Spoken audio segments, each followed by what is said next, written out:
Vulgariser les sciences implique de s'adresser d'abord à ceux qui en savent moins que nous sur un sujet. On ne fait pas la leçon aux spécialistes. Quand un spécialiste critique le travail d'un vulgarisateur, cela peut être très intéressant. Mais la participation des experts est hélas plus une exception qu'une règle. Notre public de non-spécialistes peut émettre des remarques, objections ou critiques dignes d'intérêt. Et il est tout à fait souhaitable que le vulgarisateur sache comment y répondre, même quand elles prennent la forme de questions idiotes. Il est utile de prêter attention aux questions idiotes. Ça ne veut pas dire qu'on peut répondre aux remarques de tout le monde. Parfois, on n'a ni le temps ni l'énergie. Et parfois, la critique n'a rien de constructif. Franchement, on a mieux à faire, quoi. Des os, pas des os. Alors d'abord, je précise ce que j'entends par question idiote. C'est souvent une question qui va s'appuyer sur un homme de paille, c'est-à-dire une version alternative et idiote de ce que vous avez effectivement dit ou écrit. Cela peut aussi être une question qui vous prête des intentions, pour ensuite, essentiellement, se plaindre de ces intentions supposées. Plus généralement, c'est une critique ou une question qui repose sur des présupposés ou des préconceptions qui sont fausses, ou trompeuses, ou hors sujet. Des os, pas des os. Poser une question ou lancer une remarque idiote ne signifie pas être idiot, mais plutôt qu'il nous manque des éléments pour comprendre ce dont on parle, et cela peut arriver à des gens très intelligents. Il dit ça parce que ça lui arrive tout le temps. Je prendrai des exemples dans la discipline que je connais, la biologie, pour éviter de dire qu'une question est idiote si elle ne l'est pas. De vous à moi, j'ignore si demander qu'avait-il avant le Big Bang est idiot et n'est pas idiot. En biologie, on rencontre souvent des questions idiotes. Si l'homme descend du singe, alors pourquoi reste-t-il encore des singes? Demandent des nombreuses personnes qui veulent résister aux explications darwiniennes. On voit qu'ici le problème tient dans la formulation populaire mais fausse qui dit que l'homme descend du singe.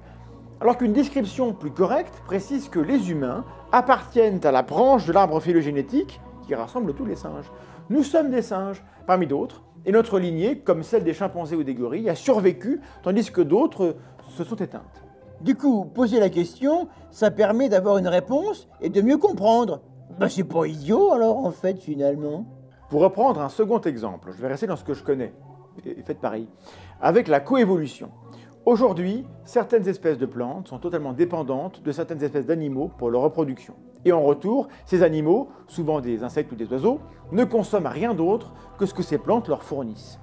En somme, si vous retirez l'une ou l'autre espèce, l'autre périt. La question mal renseignée consiste à dire « mais comment croire à l'évolution ?» puisqu'il faudrait que ces deux espèces apparaissent en même temps pour avoir une chance de survivre, ce qui est quasi impossible. Il ne faut que quelques instants pour formuler la remarque. Mais pour y répondre, il faut situer le phénomène dans un temps très long, à l'échelle des populations plutôt qu'à celle des individus, deux efforts contre-intuitifs. Il faut parler des avantages progressifs que reçoivent les populations d'animaux et de plantes qui ont les caractères les mieux adaptés à l'interaction avec l'autre espèce.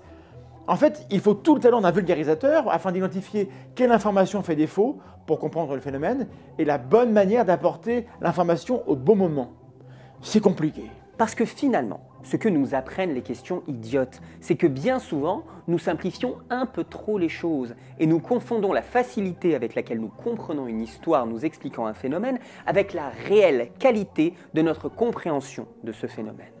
Le confort cognitif d'une histoire bien écrite peut produire une illusion de vérité en gommant les efforts nécessaires pour comprendre réellement le sujet. En gros, plus je comprends facilement, moins je comprends. Je suis pas sûr de comprendre. Eh bien justement, se pencher sur les questions idiotes et vérifier si oui ou non on sait y répondre de manière constructive, c'est peut-être l'un des meilleurs moyens de tester notre niveau de compréhension d'un phénomène. Et c'est aussi sans doute un très bon exercice à pratiquer régulièrement quand on veut parler de science autour de soi.